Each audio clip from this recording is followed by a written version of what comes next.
Dear students, now we are going to discuss about simplification of even and odd functions.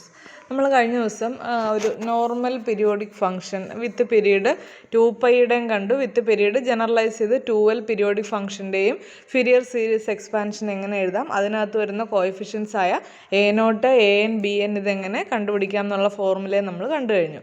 അപ്പോൾ അത് f(x) എന്ന് പറയുന്നത് നമ്മളവിടെ ഒരു കണ്ടീഷനും പറയുന്നില്ല, ജസ്റ്റ് ഒരു പീരിയോഡിക് ഫംഗ്ഷൻ ആവണമെന്ന് മാത്രമേ ഉള്ളൂ.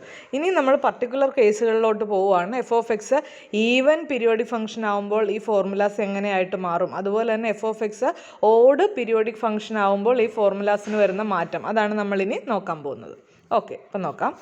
Let f(x) B an even function with period 2l. അപ്പോൾ f(x) എന്ന് പറയുന്ന ഒരു ഈവൻ പീരിയോഡിക് ഫംഗ്ഷൻ ആണ് വിത്ത് പീരീഡ് 2l.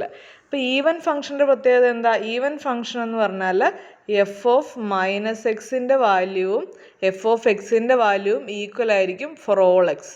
ഓക്കെ, അതാണ് ഈവൻ ഫംഗ്ഷൻ്റെ ഡെഫിനിഷൻ. എഫ് എന്ന് പറയുന്ന ഫംഗ്ഷനെ നമ്മൾ ഈവൻ ഫംഗ്ഷൻ എന്ന് വിളിക്കുന്നത് f(x) = f(-x) for all X ആകുമ്പോഴാണ്. ഓക്കെ, അപ്പോൾ ഇവിടെ നമ്മൾ എടുത്തേക്കുന്ന ഫംഗ്ഷൻ എന്ന് പറഞ്ഞാൽ ഒരു ഈവൻ ഫംഗ്ഷനാണ്, അതിൻ്റെ പീരീഡ് 2l ആണ്. സോ അതിൻ്റെ ഫിരിയർ സീരീസ് എക്സ്പാൻഷൻ എങ്ങനെ വരും? f(x) = a0 + sigma an cos nπ/lx + bn sin nπ/lx.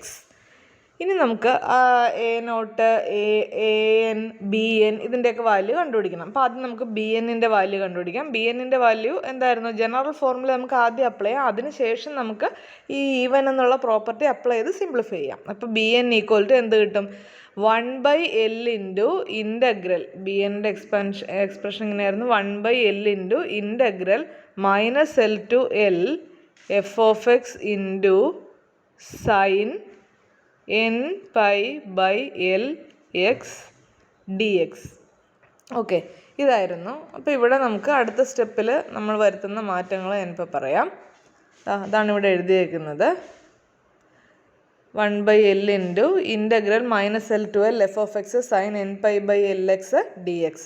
അപ്പോൾ 1/l ഇൻറ്റു ഇൻ്റഗ്രൽ നമ്മളിവിടെ സ്പ്ലിറ്റ് ചെയ്യുവാണ്. ഇൻ്റഗ്രൽ -l to l എന്നുള്ളത് നമ്മളെങ്ങനെ സ്പ്ലിറ്റ് ചെയ്യും? Integral -l to 0 plus integral 0 to +l.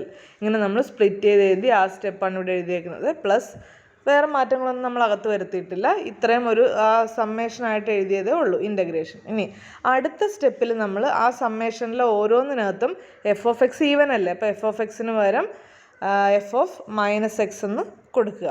Okay, ഇനി നെക്സ്റ്റ് നമ്മൾ ഒരു സബ്സ്റ്റിറ്റ്യൂഷൻ. ഓക്കെ, നമ്മൾ സബ്സ്റ്റിറ്റ്യൂഷൻ കൊടുക്കുന്ന പുട്ട് x = -x എന്ന് ത്രൂ ഔട്ട് അങ്ങ് കൊടുക്കുവാണ്. അപ്പോൾ അടുത്ത സ്റ്റെപ്പിൽ നമുക്ക് ഈ f(-x) എന്നുള്ള f(x) എന്ന് തന്നെ എഴുതാൻ പറ്റും, അതിന് വേണ്ടിയിട്ടാണ്. അപ്പോൾ ഈ എക്സ്പ്രഷനിൽ ഇപ്പം എല്ലാം എന്താണ്? എല്ലാം എക്സിൻ്റെ ടേമിലാണ് കിടക്കുന്നത്. ഇവിടെ എല്ലാം നമ്മൾ എന്ത് കൊടുക്കും? പുട്ട് x = -x എന്ന് കൊടുക്കുന്നു.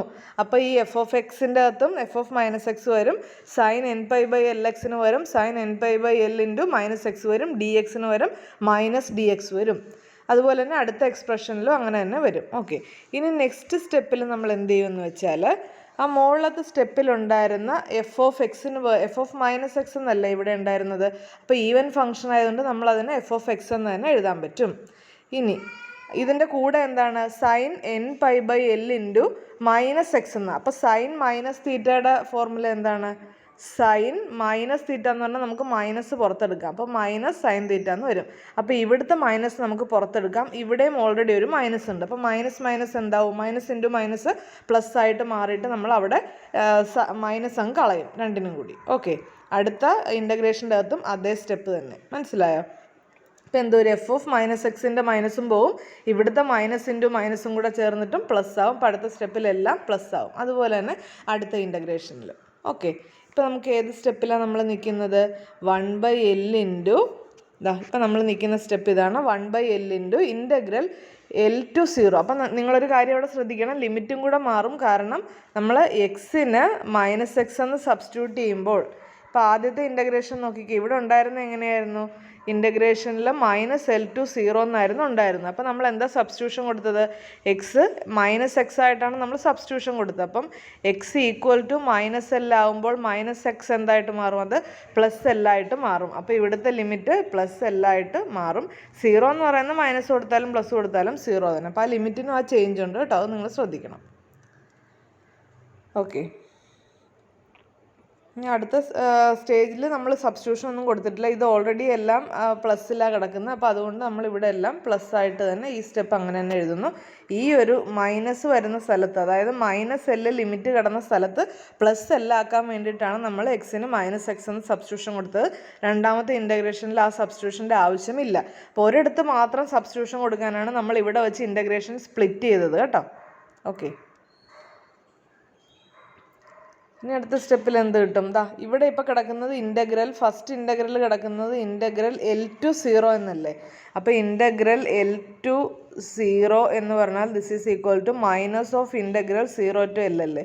നമ്മൾ ലിമിറ്റ് തിരിച്ചെഴുതിയാൽ ഒരു മൈനസ് വരും. അതാണ് അടുത്ത സ്റ്റെപ്പിൽ എഴുതിയേക്കുന്നത്. മൈനസ് നമ്മൾ ഔട്ട് സൈഡ് എടുത്തിട്ട് ഇൻ്റഗ്രൽ 0 to L ആക്കി മാറ്റി ബാക്കിയെല്ലാം അങ്ങനെ തന്നെ എഴുതിയേക്കുക. അപ്പം നോക്കൂ, ഇവിടെ കിടക്കുന്നത് -1/L ഇൻറ്റു ഇൻ്റഗ്രൽ, ഇവിടെ കിടക്കുന്നത് +1/L ഇൻറ്റു ഇൻ്റഗ്രൽ. ഇൻ്റഗ്രൽ രണ്ടും സെയിം ആണ്. അപ്പോൾ പുറത്ത് ഇവിടെ ഒരു മൈനസ് ഉണ്ട്, ഇവിടെ ഒരു പ്ലസ് ആണ്. രണ്ടും കൂടെ ആഡ് ചെയ്യുമ്പോൾ എന്ത് കിട്ടും? ആൻസർ 0 ആയിരിക്കും. അപ്പോൾ ഒരു ഈവൻ പീരിയോഡിക് ഫംഗ്ഷൻ ആണെങ്കിൽ BN = 0. അപ്പോൾ നമുക്കത് കാൽക്കുലേറ്റ് ചെയ്യേണ്ട, എളുപ്പമായില്ലേ? ഇതാണ് നമ്മുടെ ആ സിംപ്ലിഫിക്കേഷൻ കൊണ്ടുള്ള ഗുണം. അപ്പോൾ ഒരു ക്വസ്റ്റ്യനിൽ ഒരു ഫംഗ്ഷൻ ഈവൻ പീരിയോഡിക് ഫംഗ്ഷൻ ആണെന്ന് പറഞ്ഞിട്ടുണ്ടെങ്കിൽ നമുക്ക് ധൈര്യമായിട്ട് എഴുതാം BN = 0 എന്ന്. നെക്സ്റ്റ് ഇതുപോലെ an നമുക്ക് കണ്ടുപിടിച്ച് നോക്കാം. an-ൻ്റെ ഫോർമുല എന്തായിരുന്നു? 1/2L into integral -L to L f(x) dx. അവിടെ നമ്മൾ ഇൻ്റഗ്രേഷൻ സ്പ്ലിറ്റ് ചെയ്യുന്നു ആദ്യമേ തന്നെ. ഫസ്റ്റ് ആ നെഗറ്റീവ് വരുന്ന സ്ഥലത്ത് മാത്രം, അതായത് ആ -L ലിമിറ്റ് വരുന്ന സ്ഥലത്ത് മാത്രം നമ്മൾ എക്സിനെ എന്താക്കി മാറ്റണം? -x ആക്കി മാറ്റണം. അപ്പോൾ f(x)ന് വരെ f(-x), dxന് വരും -dx. അപ്പോൾ ലിമിറ്റ് L to 0 ആയിട്ട് മാറും. ഇനി നമ്മുടെ എഫ് എന്ന് പറയുന്നത് ഈവൻ ഫംഗ്ഷൻ ആയതുകൊണ്ട് f(-x)ന് വരെ നമ്മൾ f(x) എന്ന് തന്നെ എഴുതുന്നു. ഈ dxൻ്റെ കൂടെ ഒരു മൈനസ് ഉണ്ട്. ആ മൈനസ് നമ്മൾ പുറത്തേക്ക് എടുക്കുന്നു. പുറത്തേക്ക് എടുക്കുമ്പോൾ ഇവിടെ ലിമിറ്റ് വരിക L to 0 ആയിരുന്നല്ലോ. അത് നമുക്ക് പക്ഷേ തിരിച്ചെഴുതുമ്പോൾ ഇവിടെ പ്ലസ് ആയിട്ട് 0 to L ആയിട്ട് മാറും. നോക്കിക്കേ, കണ്ടോ? ഇവിടെ 0 to L ആയിട്ട് മാറിയേക്കുക. ഇവിടെ ആണെങ്കിൽ L to 0 ആയിരുന്നു. അപ്പോൾ ഇവിടെ ലിമിറ്റ് തിരിക്കാൻ കാരണം ഈ dxൻ്റെ കൂടെ ഉണ്ടായിരുന്ന മൈനസ് പുറത്തെടുക്കുമ്പോൾ നമ്മൾ ലിമിറ്റ് തിരിച്ചിട്ട് ആ മൈനസിനെ അങ്ങ് മാറ്റിയേക്കുക ചെയ്യുന്നത്. ഓക്കെ, അപ്പോൾ ഇങ്ങനെ ചെയ്യുന്നത് എന്തിനാ? ഇവിടെ ഓൾറെഡി ഉള്ളത് 0 to L. അപ്പോൾ ഇവിടെയും 0 to L ആണെങ്കിൽ നമുക്ക് രണ്ടും കൂടെ ആഡ് ചെയ്യാമല്ലോ, അതിന് വേണ്ടിയിട്ട്. അപ്പോൾ അടുത്ത സ്റ്റെപ്പിൽ ഇവിടെ ഇപ്പോൾ രണ്ടും സെയിം സൈൻ ആണ് അല്ലേ. അതുകൊണ്ട് 2 times integral 0 to L f(x) dx. Already ഇവിടെ 2 ഉണ്ട്, താഴെയും 2 ഉണ്ട്. രണ്ടും കൂടെ വെട്ടിപ്പോയിട്ട് എന്ത് വരും? a0ൻ്റെ value 1/L into integral 0 to L f(x) dx എന്ന് വരും.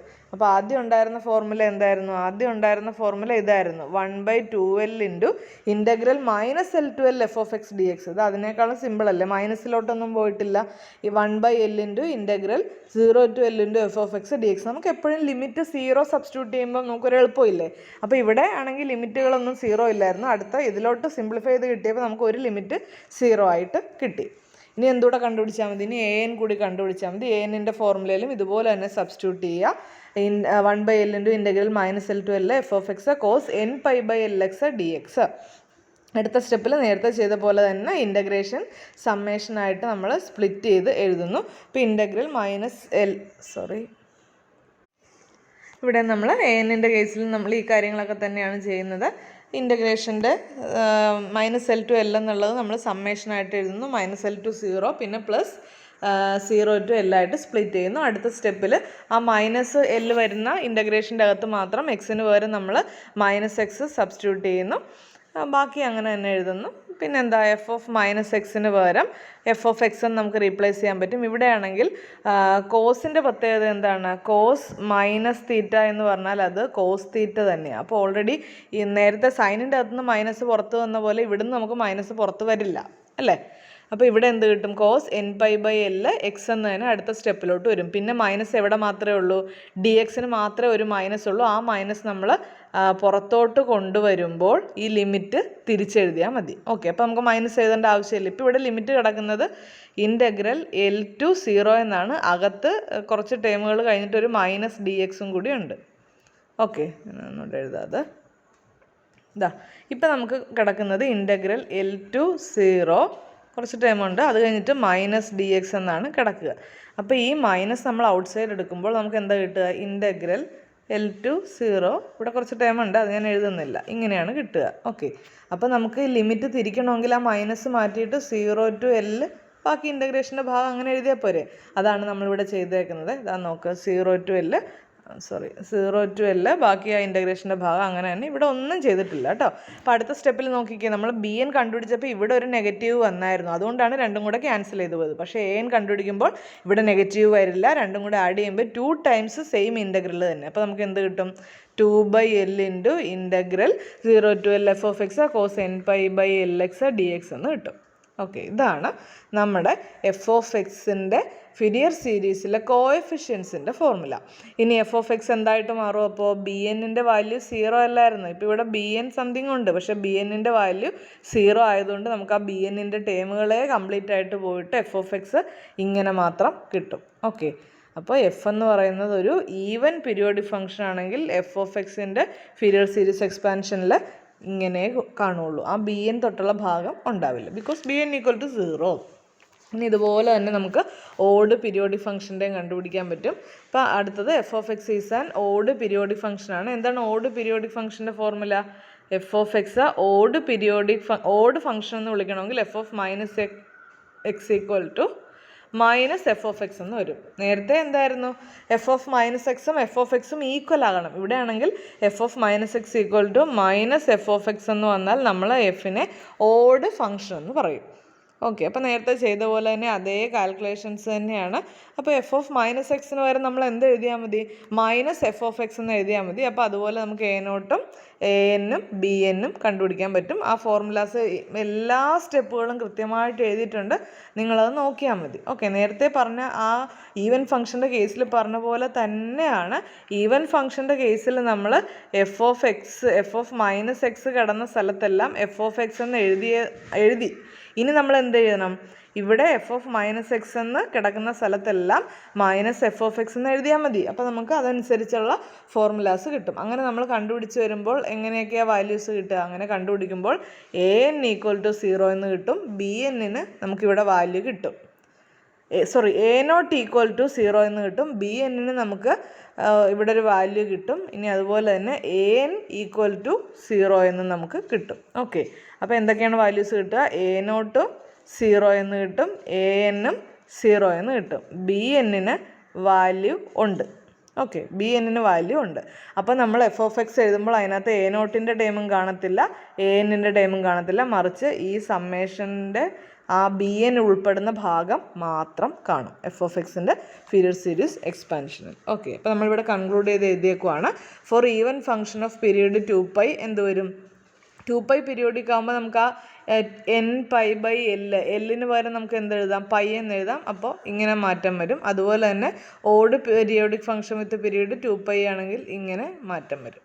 ഓക്കെ, അവിടുത്തെ A nought A N B എന്നിനൊക്കെ ഈ കറസ്പോണ്ടിങ് മാറ്റങ്ങൾ വരും. എല്ലിന് പകരം പൈ കൊടുത്താൽ മതി. ഓക്കെ, അപ്പോൾ ഇങ്ങനെയാണ് നമ്മൾ ഈവൻ ഫംഗ്ഷനും ഓഡ് ഫംഗ്ഷനും ഫിരിയർ ട്രാൻസ്ഫോം എഴുതുന്നതും ഫിരിയർ സീരീസ് എഴുതുന്നതും അതിൻ്റെ ഓയിലർ ഫോർമുല ഉപയോഗിച്ച് കോഎഫിഷ്യൻസ് കണ്ടുപിടിക്കുന്നത്. ഓക്കെ, ക്ലിയർ ആയെന്ന് വിചാരിക്കുന്നു. Thank you.